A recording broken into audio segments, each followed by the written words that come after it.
Good evening, everybody. It's great to be back on Instagram Live. We have an amazing guest tonight, somebody who I've been an admirer of for a really long time, and somebody who I think I'm delighted to have on the show here tonight, because not only is Richard Ashforth one of the most inventive, creative, inspired hairdressers of our time, but also he's seriously private, and he's somebody who you don't see that often talking publicly about his craft and his work and his art.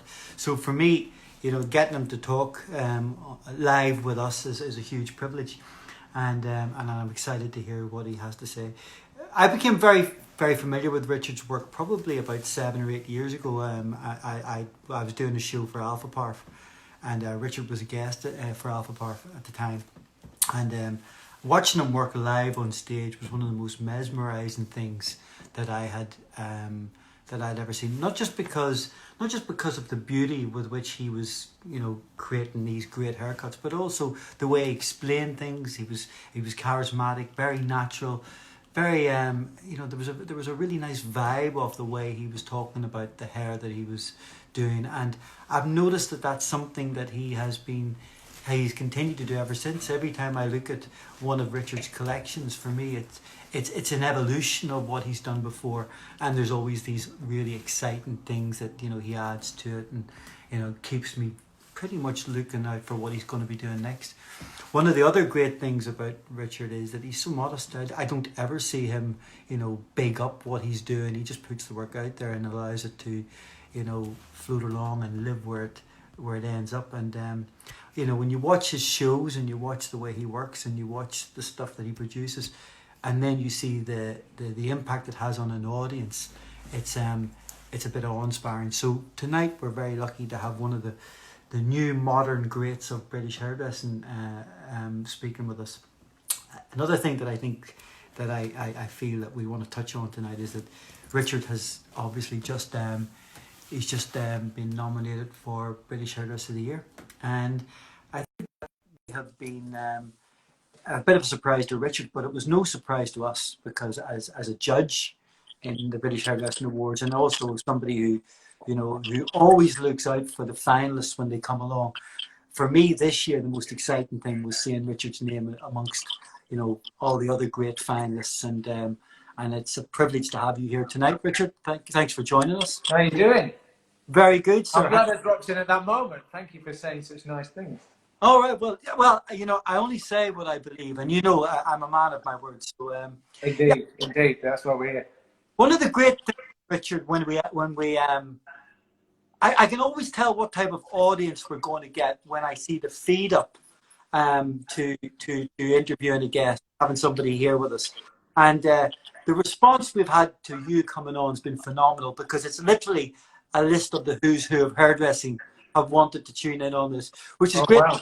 Because I watch myself then. There's people watching, but also it's a great testament to you, because it's an exciting opportunity to have a proper chat with you, particularly during the moment, but also because of your nomination for British Hairdresser of the Year, which we're all absolutely thrilled for you. How do you feel? Blown away by that, yeah. Yeah. Absolutely. I absolutely didn't see that one coming at all. So, no. Yeah, I can't tell you how thrilled I am about it. It's very humbling, very nice, I mean, when you started all those years ago in Sheffield, and decided, well, and we're going to talk a little bit about that in a minute, but I mean, what was when you started out as a hairdresser? What was the the thing that you thought how your career would fold out? Where did you think it would take you to? I think when I started, because I didn't really, I sort of started it was just as a bit of a thing to do. I liked it, and I had a couple of mates who were hairdressing, but it wasn't kind of my primary focus at the time. And I ended up getting a job actually with my mother's hairdresser, a guy, really wonderful man called Robert Taylor, and him and his brother John had on a really nice street called Surrey Street in Sheffield. There was a women's salon upstairs, and it wasn't one building, but a couple of doors down. downstairs was the barber shop, and John had the barber shop. He was the barber, and Robert was the hairdresser, ladies hairdresser upstairs. And that's where my family used to go. My mom and my aunt and what have you, they all used to go to Robert to get their hair done. And he was kind of quite a big deal in Sheffield at that time, a big like competition hairdresser. And I just think he was a really lovely guy, and he was nice enough to give an idiot like me a job. And I had sort of aspirations in different directions. But I think with his kind of, just seeing his passion and the way he kind of gave me time and nurtured me, and not just me, but the other people in the salon, I kind of quickly sort of fell in love with hairdressing. You know, it was something that I liked and I was interested in and was attracted to, but I didn't necessarily see it as being my kind of career path, you know. So, and what were your other passions at the time? What were you interested in? What was going on outside hairdressing? I'd been at school and I did A-levels and stuff at school, so I'd stayed quite late at school, I guess, comparatively. And I wanted to do fashion. That was my thing. I was going to go and study fashion. Always, you know, since I discovered music, really, always loved everything that went around it, but particularly the fashion. You know, all those subcultures. I guess we'll get into all that, but that really captured my imagination, and it really made me want to make clothes. You know, that's really what I wanted to do. But at the same time, I always saw myself as a candidate for rock stardom, and I played in bands when I was at school. Obviously, terrible bands. Actually, so later on they weren't so bad. But I played in bands at school and came out of school still wanting to play music, so continued with that. And there was, you know, there's some people in that scene, you know, in the kind of the club scene and the music scene that were hairdressing, and that's kind of was my sort of connection to it. But I kind of thought, you know, I wanted to take a bit of time and try and see if I could make music a go before I went to do fashion, and took some time out to do that. And that's how I ended up hairdressing. You know, my dad said to me, he wasn't too enamored with the fact that I was going to study fashion at all, you know.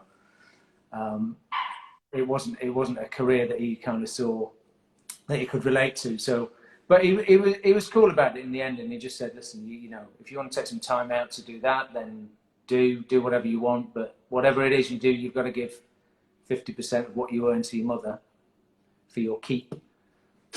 Now and then, I don't know if it's still known as in the same affectionate terms, but for my keep, and yeah, and that's how it started. You know, I mean, the Sheffield scene back in the you know, the late 70s, early 80s had there was a great vibrant music. Human Heaven 17, you know, it was and I assume that left a legacy that meant, you know, there was always that kind of vibe that, you know, there was fashion and music and bands and clubs. It was a super cool place to grow up. You know, initially I wasn't aware of it. I used to listen to my local radio station, and I was listening to, you know, punk and new wave and stuff that was coming out. You know, I'd literally be listening underneath my quilt at night later than I should to catch all the good shows on Radio Hallam, which is, I'm assuming still going. And then, yeah, by the time I sort of got out there and I was making music myself, I discovered, you know, the Human League, Cabaret Voltaire, all those, you know, amazing Sheffield bands that were around at the time. And weirdly enough, actually, while I was hairdressing, we shared, well, we didn't share, but I'm bigging myself up. Human League were huge by then, so they split into Heaven 17 and the Human League. And they were on the Dare days, you know, they had that massive album. And they used to have a rehearsal studios, and our keyboard player was the engineer in the studio.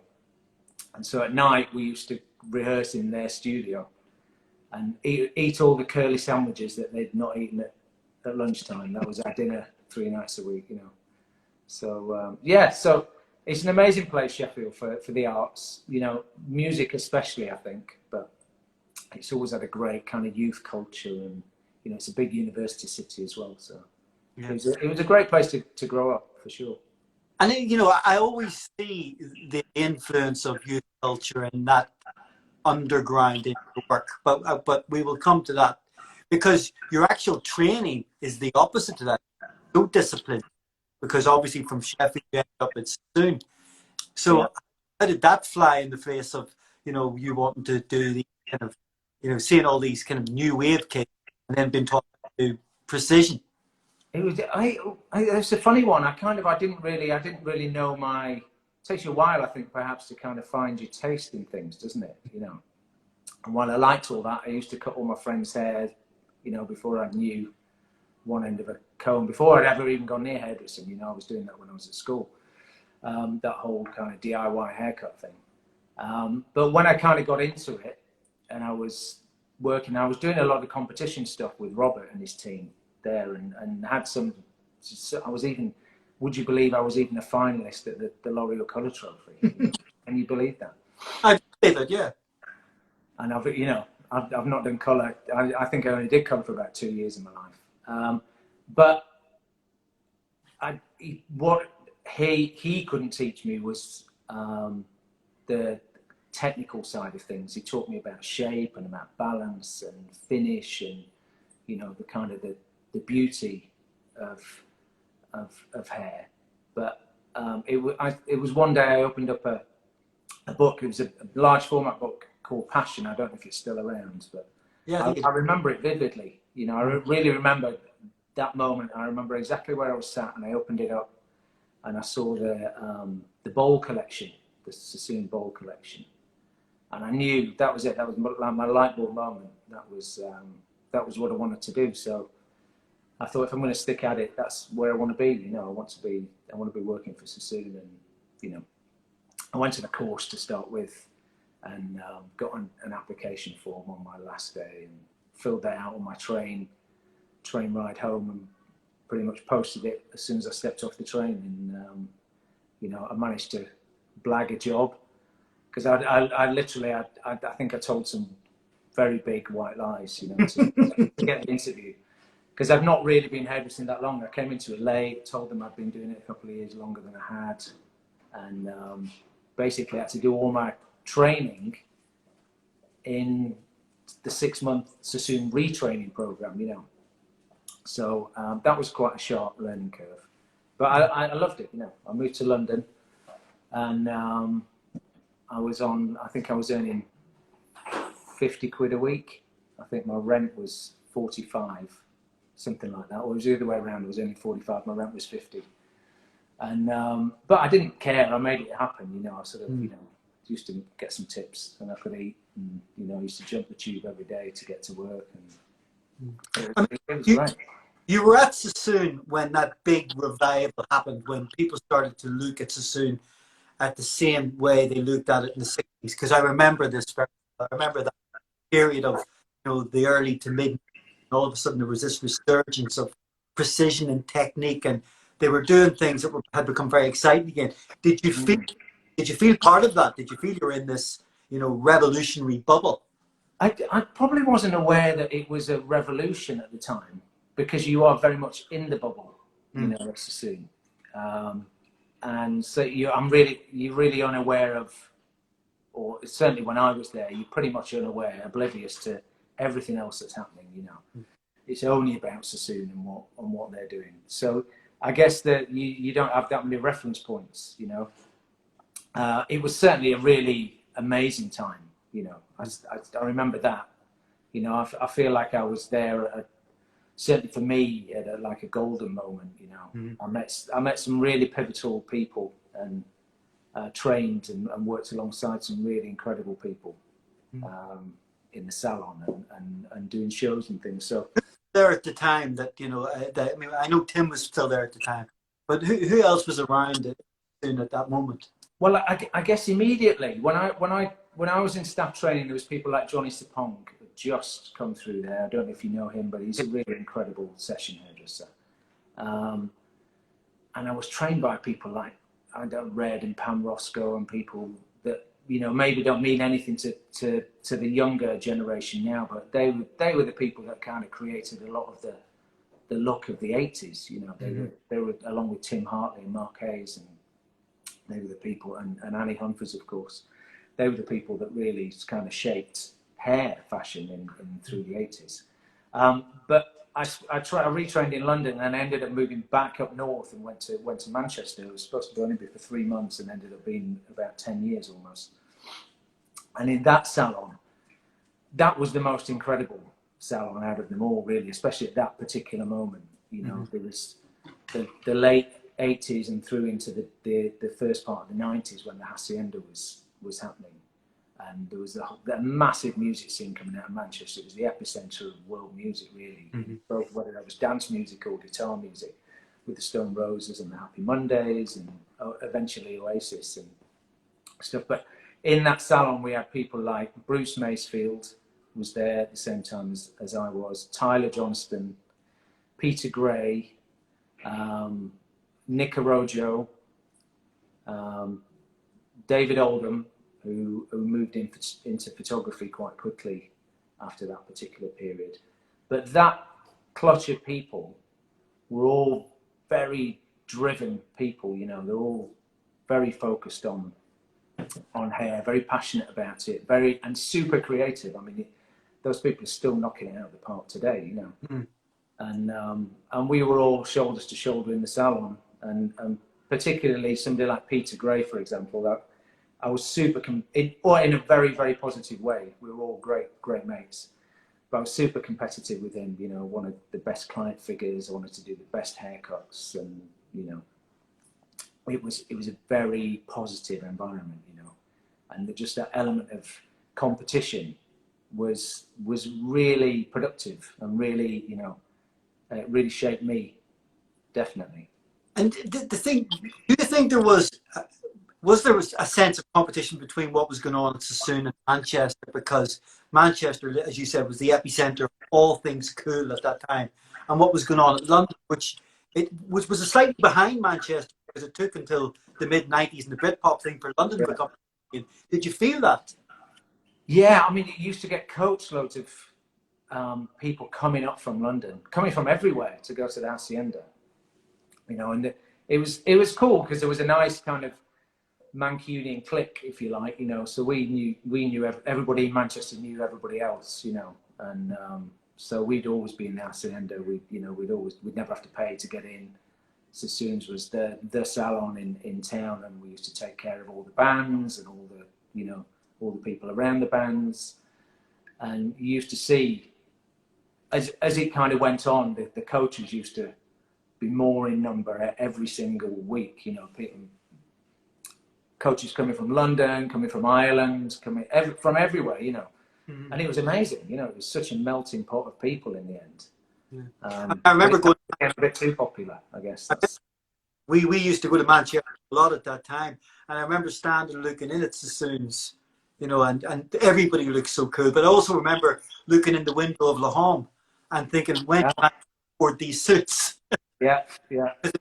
Manchester had literally become it was like London in the 60s, and it was such an exciting place. Moving on, because I really want to focus on your work. How difficult is it to leave the Sassoons and create an identity? I mean, I know a few people have done it very well, but there aren't many, and you've done it exceptionally. What's it like when you? There was a few kind of things I kind of that led me to leave. I guess some frustrations, but I don't want to kind of to sort of harbour on those things. I think really it was just it came at a moment where there was an end of an era. You know, Regis bought what was ostensibly a family-owned business, and it became corporate. You know, there were shareholders to answer to, and so of course systems had to change. And generally the vibe for me, anyway, not that it affected me on a day-to-day actually, because I wasn't directly affected by any of that because I was just on the creative side, so it didn't really touch me. But generally the vibe changed, and I felt it was probably a good moment to kind of to bow out. And you know, I was at that point in my life as well where if I was going to start my own business, I was leaving it quite late anyway. So now then was as good a moment as any, you know, and the things aligned. Somebody, you know, my business partner came along, and offered us, myself and another guy that worked there, as a business plan, a partnership, and that's how it started. It always to me when Sassoon, more than any other company, it's a little bit like a priest leaving the Vatican. It's kind of, it's like you're cast out into the wilderness. A little bit, yeah. You're very much sort of excommunicated. Is that the term? Did you feel that? Were you nervous? Yeah, a little bit. I remember, not that I harbour any grudges about this, but I remember not getting, not having a leaving party. And I feeling like that was it. I'd just been severed, and I feel like I'd given it a lot of time. And obviously I've worked hard. And so that kind of, I think, stayed with me, pissed me off a little bit, to be truthful, at the time. Yeah. But not from the important people to me there, Like Mark Hayes, I'm still very close with today. I don't see him as much as I'd like to. I guess everybody's busy, aren't they? And Tim Hartley, who's like my sort of hairdressing father figure. No, I had no issues with them at all. That was one when you're friends, aren't you? And I guess they'd seen a lot of people leave over the years, but then there's other people that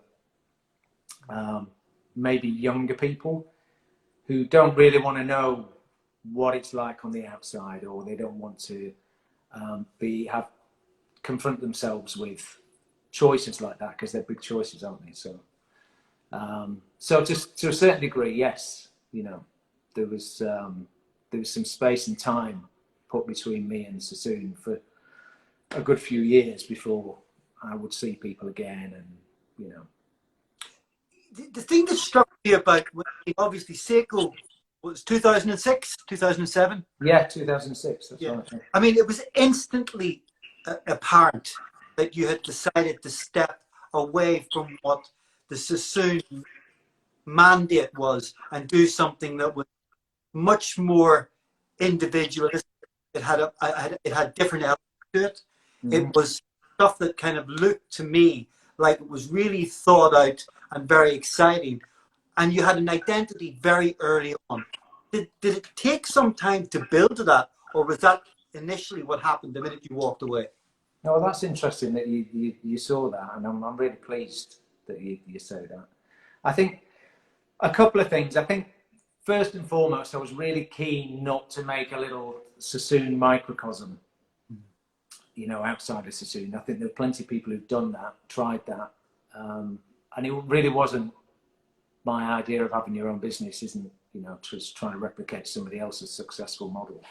To a degree, that obviously pays dividends, but I think certainly from a creative standpoint, you're only ever going to get criticised for that, or you're always going to get compared to it, or whatever it may be.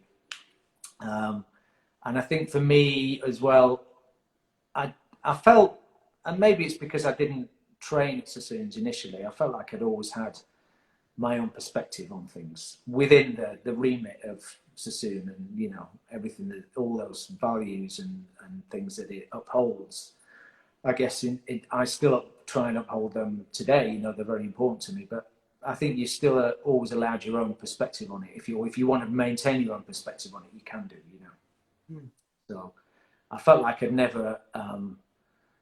I wasn't a kind of a copy paste kind of guy within that organisation. I felt like I had my own way of doing hair. Yeah. I mean, the thing that was instantly recognisable for me, because at that stage I was only familiar with the work that I had seen you do in magazines and the stuff that was popping up in HJ. I hadn't seen you live at that stage.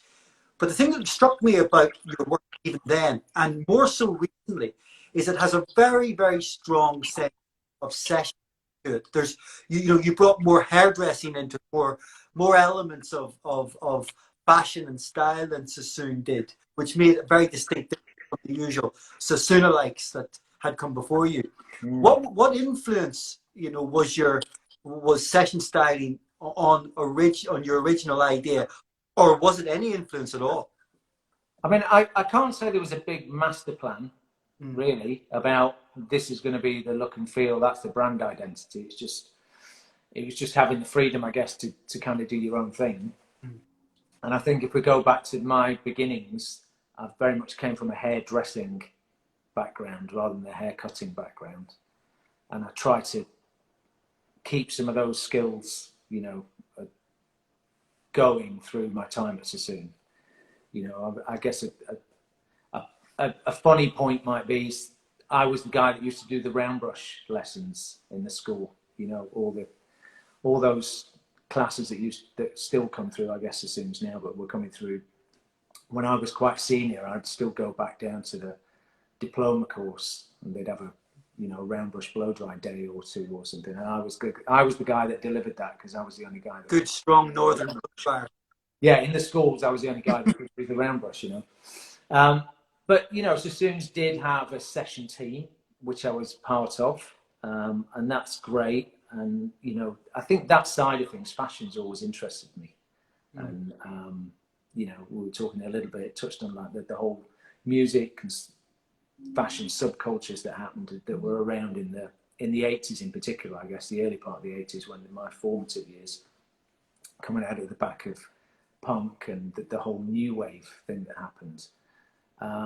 That's always been super present for me, you know, and I think they always go hand in hand. So fashion is, you know, hair is part of fashion. It's not a standalone thing, you know. I don't see it as being separate from that. You know, it's just an extension of a particular style. You know, it's a way you express yourself, as you do with your clothes or whatever. But it's something I always enjoyed, was dressing hair, and trying to combine haircuts with dressing is something that I still enjoy now. You know, I still think that's a great way to kind of to change things, to turn things on their heads. So obviously, you know, from the outside, there's huge influence in your work that I can see, which, you know, pop up every night. I always have this idea that you're influenced by Japanese things. I don't know why. You just look like somebody who looks to the east a lot for influence. Oh, really, yeah. I mean, I guess it's happened. You know, certainly. Yeah, you know, I guess if I'm being honest, yeah, there's a lot of Japanese philosophy I'm quite interested in. Mm-hmm. A lot of Japanese designers, I think, are epic people who, you know, really shaped the way that we view style these days. You know, it's not just fashion, just style in general, our homes and everything. So I find it a very interesting place, Asia. You know, I think there's certainly when the first time, I really remember the first time I ever went to Japan, which was a long time ago now, going there and really feeling like an alien. Like it was, you know, if I didn't have somebody helping me get from A to B, or getting me something to eat or drink, I would be absolutely screwed, because I couldn't understand anything. You know, I had no way of communicating. I couldn't read anything. I couldn't speak the language. I felt like such a fish out of water. And it was such an amazing feeling that you're in a different world, you know. So I guess maybe that really captured my imagination. I don't know, but I like the aesthetic. I like the simplicity of it, the way things are pared down. I think it's a very fruitful kind of process to work like that, you know. I mean, I think, going back to the Japanese thing and also your collections, I think this thing that strikes me about, when I was looking over your Instagram today, there's something about the way you shoot your collections, and I've got a feeling you do a lot of it on your phone. I have a feeling there's a lot of stuff that you capture when you do a shoot, that you absolutely get the purity and the rawness right there and then, and it shows a very natural instinct to suitability and what looks great. Was that part of your Sassoon training? Or is that just something that do you know what, Paul? I missed the first part of it. I shoot a lot of it on your phone. On the phone. Yeah. I do take a lot of. I've got into taking pictures on my phone, actually. Yeah. Yeah. I like the you know, the instantaneous thing when you've just done a show or something, just to take a go and find a white wall or whatever, an interesting background, and take a picture there and then. Because you produce so much stuff when you're doing education, as you know. Yeah.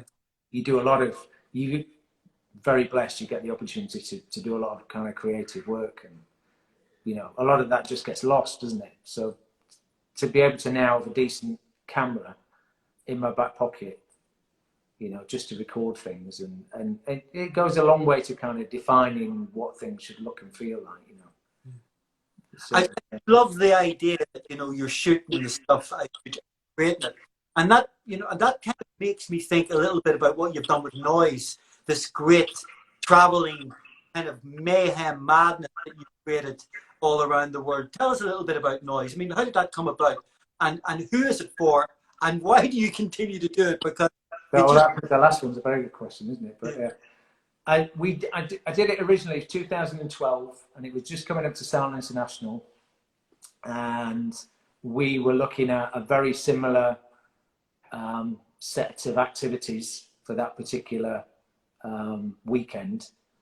And I think I was probably moaning to my lovely wife, who you know, and she just basically, I think, told me to shut up and stop moaning about it. And if I, you know, try, why don't you do something about it yourself? You know, don't moan about it.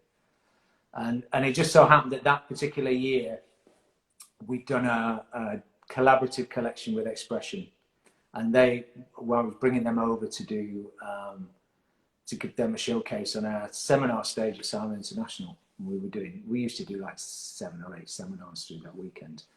So they were in town, and I picked the phone up to a couple of people, to Tim Hartley, who's always up for doing something, you know, maverick, for, you know, turning things upside down, and sort of floated this idea by him that I fancied doing like a pop-up show, and not telling anybody about it, just announcing it on social media.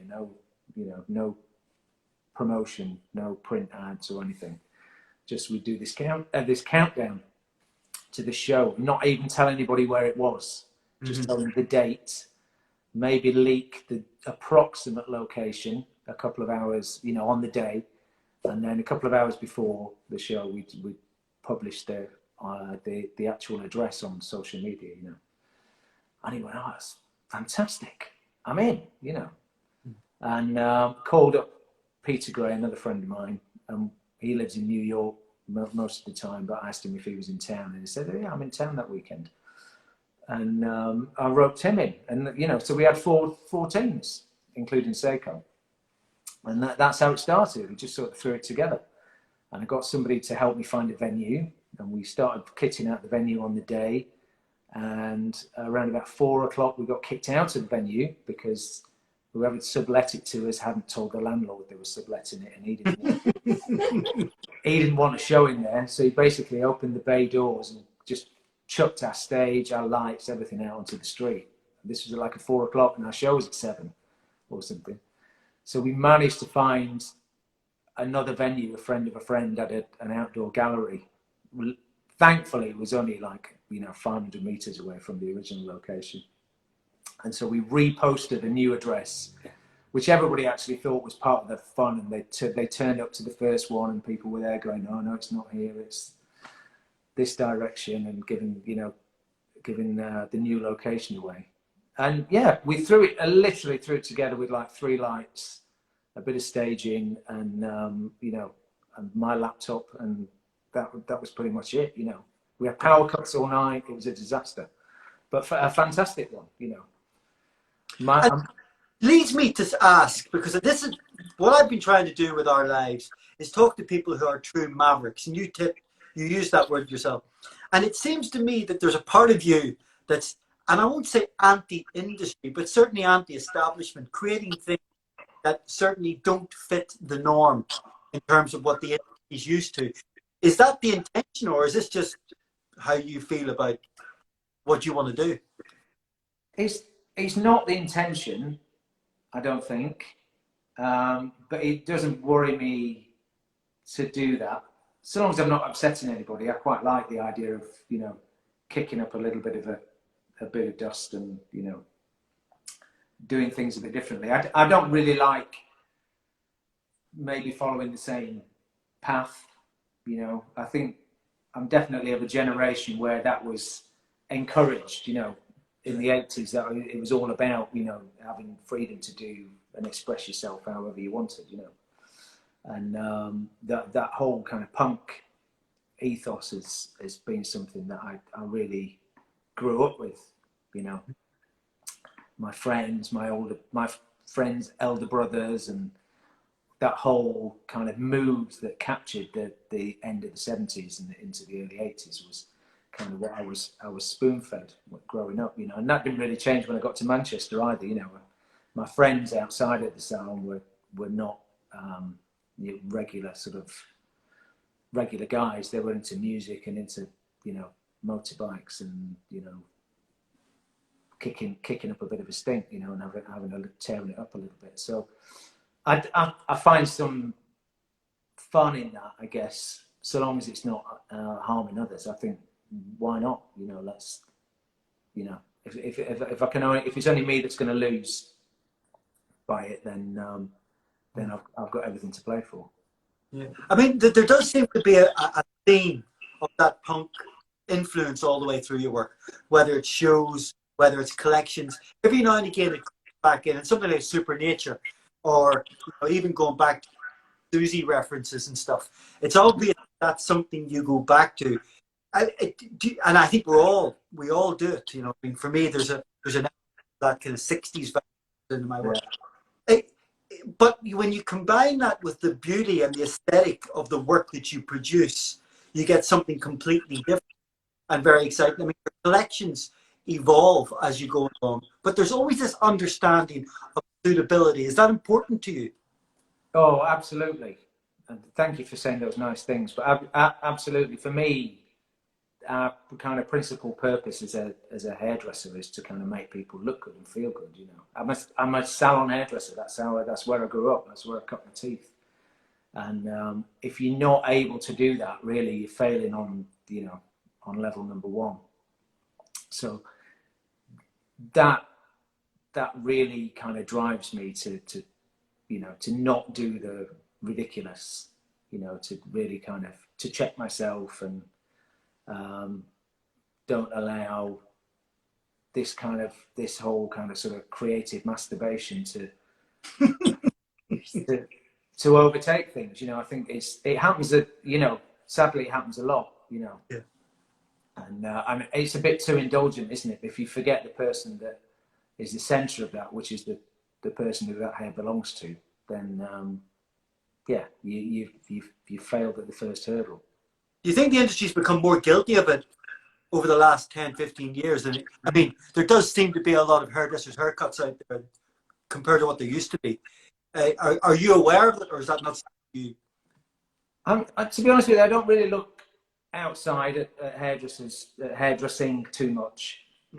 I'm interested in fashion in general, so I guess I'd be more drawn towards a fashion magazine than I would a hairdressing magazine, because I like to see things in a bit more of a holistic context, you know.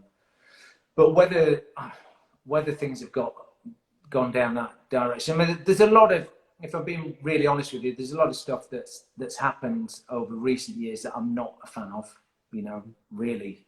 I just don't get it. I don't know, but I find a lot of it quite repetitive, and it's been very slow moving, hasn't it? This whole kind of long, wavy hair, pony, you know, lots of bright colour.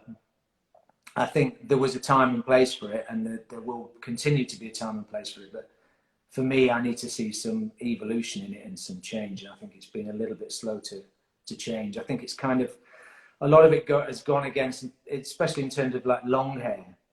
I think long hair's been such a dominant thing for the last decade. I think we're seeing the back of it for sure now. But it overtook the industry, and the blow dryer was more important than the haircut, and it was more important than the condition of the hair, and that kind of went and goes against really everything I stand for. You know, I grew up in an environment where those things were really pursued. You know, the whole idea of giving somebody a haircut that they didn't have to do anything to was my focal point. You know, just give them a great shape and they don't have to do anything to it. You know, you can wash and wear, or whatever you want to call it, rather than having to go to the hairdresser to get their hair finished, to get their hair a blowout every week. You know, that's exactly what Vidal tried to take us away from, and he did very successfully, you know. And all that hair that people like Christopher Brooker were doing, and Roger Thompson did those. That's such amazing, and Tim Hartley as well. That amazing golden era. I think for me, what was a golden era of hair cutting and technical hair cutting when it was really developed in the 70s. That was all sort of thrown away a little bit. You know, the recklessness of the 80s and experimental things were fantastic in the 80s. But when we come through into what we've lived through the last 10 years, and it's just been about glamorous hair, you know, and I think it's quite restrictive. I don't think it inspires young people to try and express themselves so much. You know, I think it just makes them want to conform. So for me, there's a lot of negatives in that. Mm-hmm. It might be very beauty-based generally, because it's all about looking pretty, and there's not really any shock value. There's not even a shock value to having bright green hair anymore, is there? You know, that's my daughter who's 11's got bright green hair, you know. And because she loves Billie Eilish, I love as well. But you know, there's no shock value left in that, because I don't think there's people are willing to experiment as much, put themselves out there, and you know, and take risks.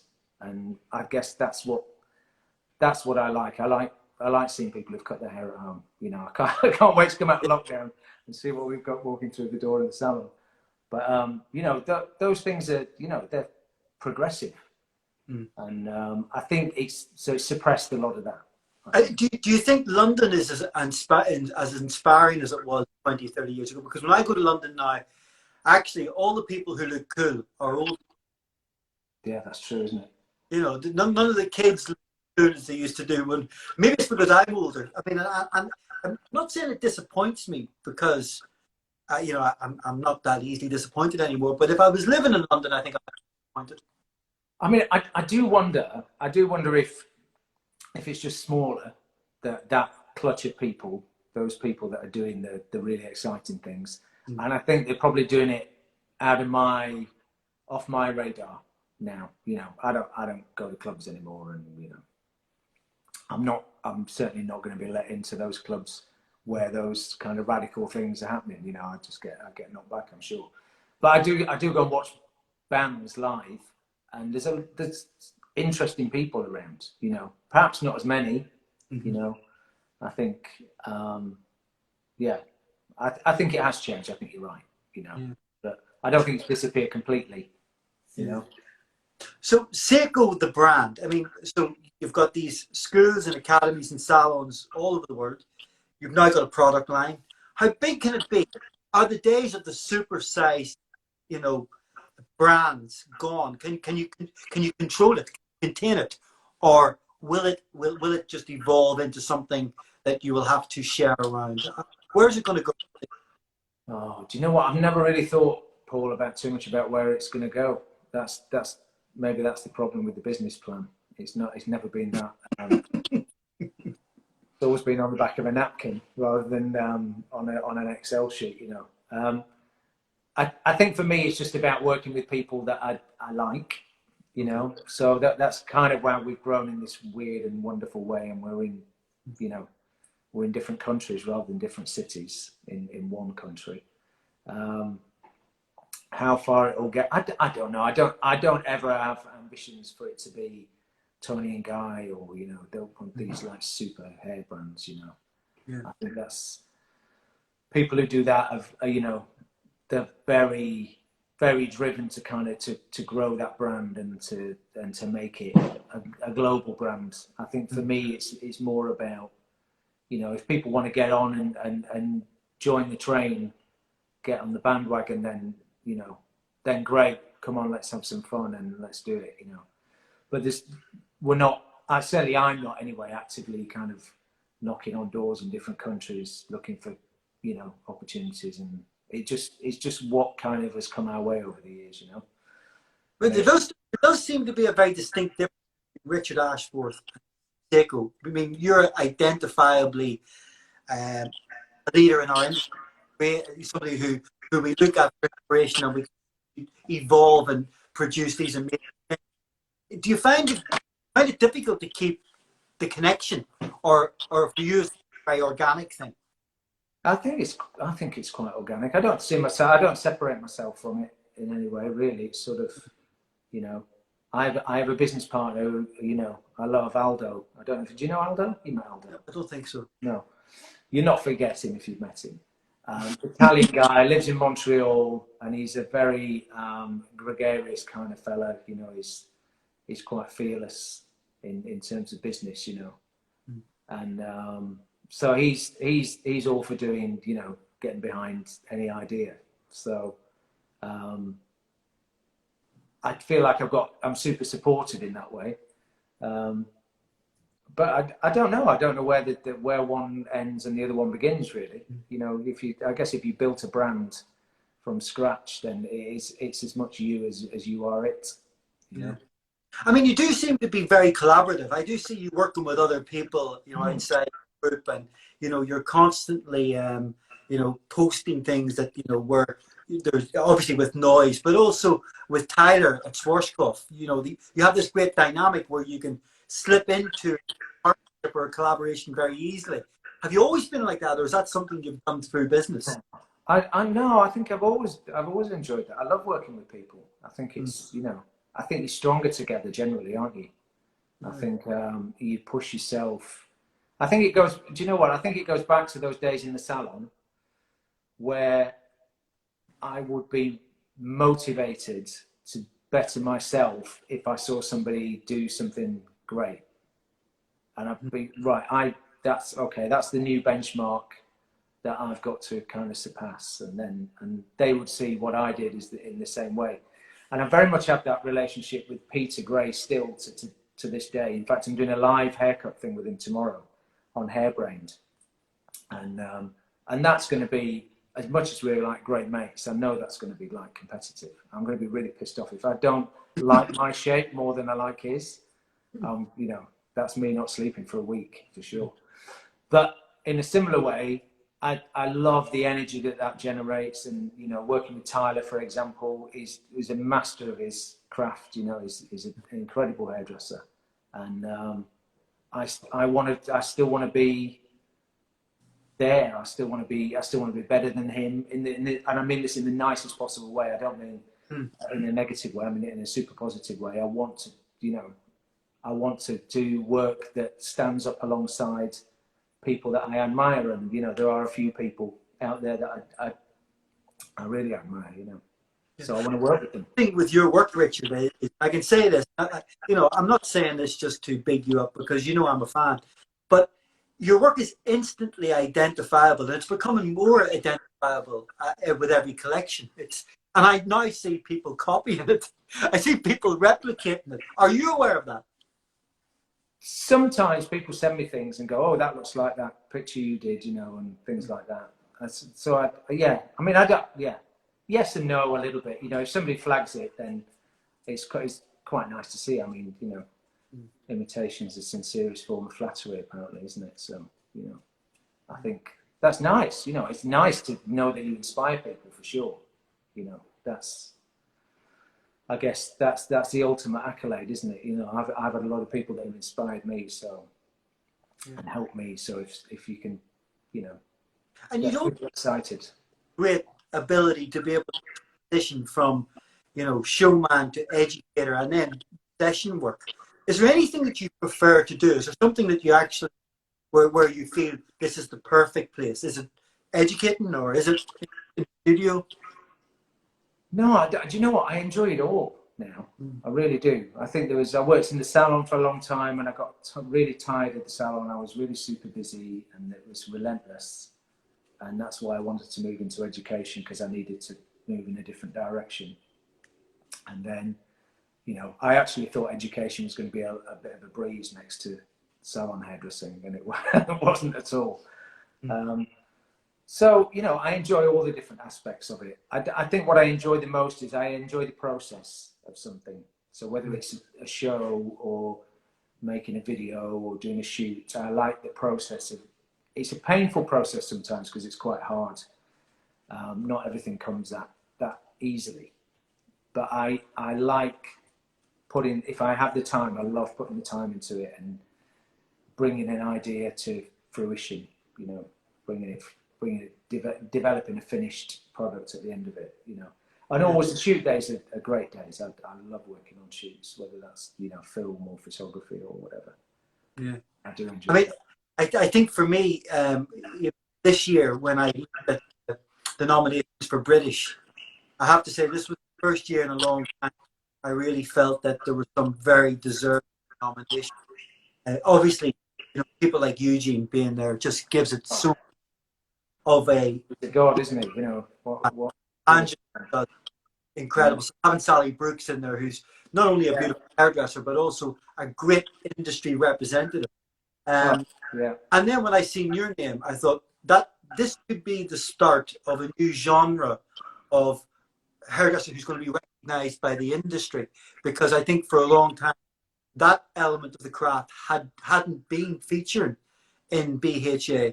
Um, how do you feel about that? I mean, I know it's not something you would pursue, but now that you've been nominated for British Hairdresser of the Year, how does it feel? Oh, it feels amazing. I got a phone call. I think that everything was announced a couple of weeks ago on a Tuesday morning, wasn't it? I think. Mm. And on the Friday before, I got a missed call from Jane Lewis Orr, and you know, in the middle of lockdown, nobody's doing anything. Why is she calling? Oh, it must be a pocket call. Listen to the message, and she said, "Oh, can you give me a call?" I'm thinking, okay, it's like 7:30 on a Friday evening. What on? There must be something. Must be something to do with Sound International. We must have paid a bill or something like that. That must be it. So I picked the phone up, and she told me, and I was, you know, that was, it was amazing, really. You know, I'm not often speechless. I think I didn't say anything for about 30 seconds, or it certainly felt like that. But yeah, I mean, I'm absolutely honoured. You know, really, really, I'm blown away by it. And it, as you say, it's nothing that I've ever sort of set my stall out to try and get a nomination. But I'm really thrilled that I have been. It's you know, it's an amazing accolade. I mean, I've always considered you to be somebody who I wouldn't say is not within the industry. I think, you know, who stood outside the industry as we know it. I mean, does this make you part of the establishment now? You know, Oh, you're maybe one that's of it. the old brigade. That's it. Who knows? I mean, do you know what? I really flattered, and I'm really enjoying the acknowledgement, I guess. And you know, I guess you do in some way. It's some sort of declaration that you're part of some establishment, I guess. You know, which is nice in itself, isn't it? You know, I think you know, yeah. I think the thing is, I think you have to take it for what it is. You've been judged by the people who admire your work. These people are serious, Yeah. and you've done enough for them to recognize not only do you deserve to be there, but they want to see you there. And I think I speak on behalf of, obviously I'm a judge of Artisan Awards, so I think it's refreshing and it's good for the industry, and I hope it's a sign of what's coming, because I know that the work that you'll produce for BHA will have integrity, honesty, it'll be articulate, it'll be well thought out, and you know, even if it isn't any of those things, it will be your work. It'll be honest, and I think that's important. And I look forward to seeing. Have you any idea how you're going to shoot, or what you're going to shoot, or is it secret? No, well, I mean, the thing is, it's quite difficult, isn't it, at the moment? So the the remit or the rules are very different this year. I don't know if you've had a look. You can kind of use your archive. Yeah. Not any one collection. I don't believe in its entirety, but you can choose images from your archive, because obviously it's very difficult to shoot right now. You know, I know we're just kind of coming out of things, so I'm sort of kind of waiting to see whether I want to shoot, whether we can shoot, whether it's possible. You know, I think financially it's quite tricky doing that as well at the moment. You know, it's been difficult for everybody. So we'll see, you know. or whether it'd be nice to kind of put a little bit of a sort of a retrospective thing together as well to try and maybe that's more representative in some ways, you know. Well, obviously they're all watching this as we speak, so they now know what you're doing. So that you've just got that. Anyway, the thing that I wanted to say to you before we finish is, what's it going to be like for you coming out of lockdown? Has this changed your year so dramatically that you know things are very different, or will you just fit back into normality? No, it's changed my year hugely. I mean, I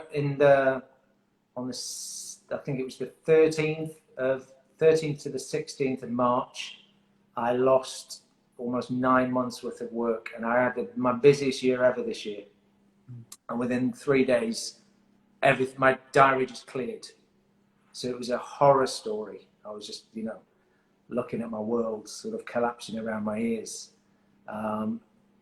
And I guess initially there's that sense of panic with it all, you know, so because you don't know where it's going to go and how far-reaching it's going to be. I guess now we've got a little bit more of a grasp of the situation, and you know, I've still not really got much happening between now and kind of the autumn. To be fair, there's not a lot of things that have stayed in place at the end of the summer. The salons are all going back. You know, the French salons have been back for a month. The Danish salon went back almost 6 weeks ago. Korea's been back for a while. So that side of the business, the salon business, has all gone back and kind of resumed some level of normality, thank goodness. And we'll all get that crazy few weeks, won't we? And you know, I'm not sure how it is for you guys. Is it the 4th of July as well? Well, I was just going to say, I mean, if you and Julie want to make your way back to Kerry, you can stop and help us out in Belfast for a couple of weeks, because it's going to be yeah, it looks like the 4th of July, but obviously we are, you know, part of an island, and we are obviously going to fit in with what they're doing in the south of Ireland as well. But yeah, but I mean, you know, it's going to be a very different for us too. And yeah. you know, I can't really say what that's going to look like. But I'm a positive, optimistic person, so I always try to look at the bright side of things. And I think we are, as hairdressers, we're survivors. We'll make the most out of this and come out the other end. And for sure. And, yeah, I think it's, you know, I think you're right. You've got to try and draw the positives from it, haven't you? You know, whether that's time